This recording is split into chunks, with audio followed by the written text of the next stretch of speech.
বিভিন্ন জেলার ম্যাপিং এর আশঙ্কা কি? উত্তর চব্বিশ পরগনায় 41% মিল, দক্ষিণ চব্বিশ পরগনায় 45% মিল, হাওড়ায় 38% মিল। আরে তার ম্যাপিং হচ্ছে, নেই তো নেই, উঠবে। তাহলে কি গত 20 বছর রাজ্যের জনবিন্যাস করলো? সেটা তো নির্বাচন কমিশন ঠিক করবে। জনবিন্যাস তো জনগণনা হচ্ছে না, এটা বোঝার চেষ্টা করুন। এটা কিন্তু সেন্সাস নয়, এটা নির্বাচন কমিশনের ভোটার লিস্টের নাম অন্তর্ভুক্তিকরণ। এটা জনগণনা নয়। নির্বাচন কমিশনের দায়িত্ব জনগণনা নয়। নির্বাচন কমিশনের দায়িত্ব নাগরিকত্ব প্রমাণের বিষয় নয়। নির্বাচন কমিশনের দায়িত্ব ভোটার কারা তাদেরকে নাম তালিকাভুক্ত করা, জনগণনা করা নয়। ওটা রেজিস্টার জেনারেল অফ সেন্সাস তারা করে। এই ভারতবর্ষ গুলিয়ে দেওয়া হচ্ছে। কে নির্বাচন কমিশন, কে সেন্সাস, কে পার্টি, সব মিলিয়ে মিশাকার করে দেওয়া হচ্ছে। অর্থাৎ কোনো সংস্থার কোনো স্বাধীন পরিচয় আর থাকছে না। সাংসদ হয়েছেন ইউসুফ পাঠান, খড়গপুর রেজিনগরের সাংসদ ভোটার 1 টাকারও খরচ করেনি। এরপর এলাকায় সাংসদ দেখতে বেঁধে রাখবে বলছে খড়গপুরের এলাকা। ওদেরকে জিজ্ঞেস করুন, এই সার্কাসওয়ালাদের। সার্কাস চলছে, সার্কাসের জোকারদের কি বক্তব্য আমার জানা নাই। যারা বলছে তাদেরকে জিজ্ঞেস করুন। এ নিয়ে কোনো মন্তব্য আমার তরফ থেকে নিষ্প্রয়োজন বলে মনে করি যাবে। থেকে উদ্ধার কয়েকশো ভোটার কার্ড, কোথা থেকে ওই ভোটগুলির কাছে বিপুল সংখ্যা কার্ড এলো? এছাড়া ওই বিপুল সংখ্যক ভোটার কার্ড উদ্ধার হতে পারে এই বাংলায় কি হতে পারে না, সেটা সব থেকে বড় জিজ্ঞাসা। এই বাংলায় সব কিছুই হতে পারে, কি হতে পারে না এই বাংলায়, সেটাই সব থেকে বড় জিজ্ঞাসার প্রশ্ন।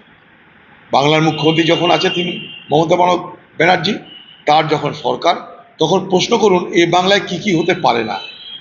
বাকি সব দেখে যাবেন এই বাংলায় সব কিছু হচ্ছে।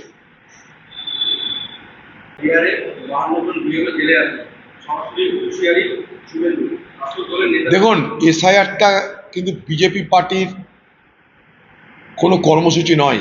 এসআইআর ভারতবর্ষের নির্বাচন কমিশনের কর্মসূচি।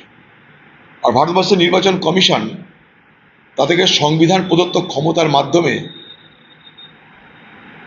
ভোটার তালিকা সংশোধন, নাম অন্তর্ভুক্তকরণের ব্যবস্থা করা হয়েছে।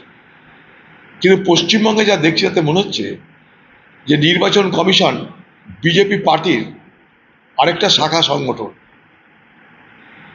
না হলে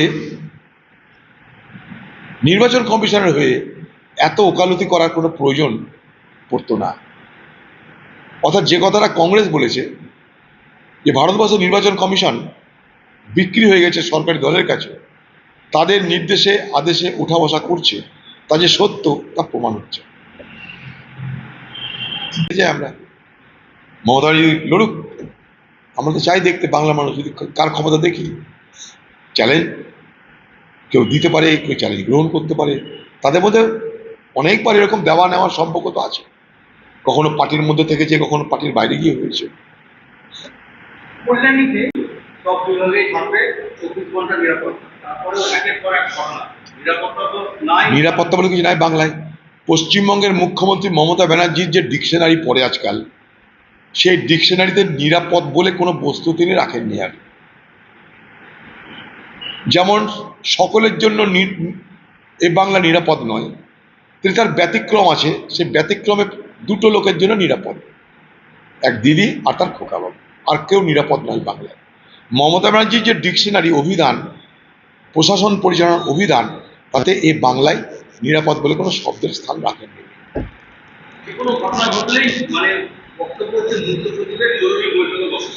বেকার নাটক করছে। বাংলায় কিছু নাই শাসন, বাংলার কিছু নাই আইন। এ বাংলার ধূলিসাৎ হয়ে যাবে এই মহিলা যদি থাকে ক্ষমতায়। এ বাংলার রসাতলে যেতে যেতে আমাদের অস্তিত্বের সংকট দেখা দেবে। এত বড় কথা বলে রাখলাম।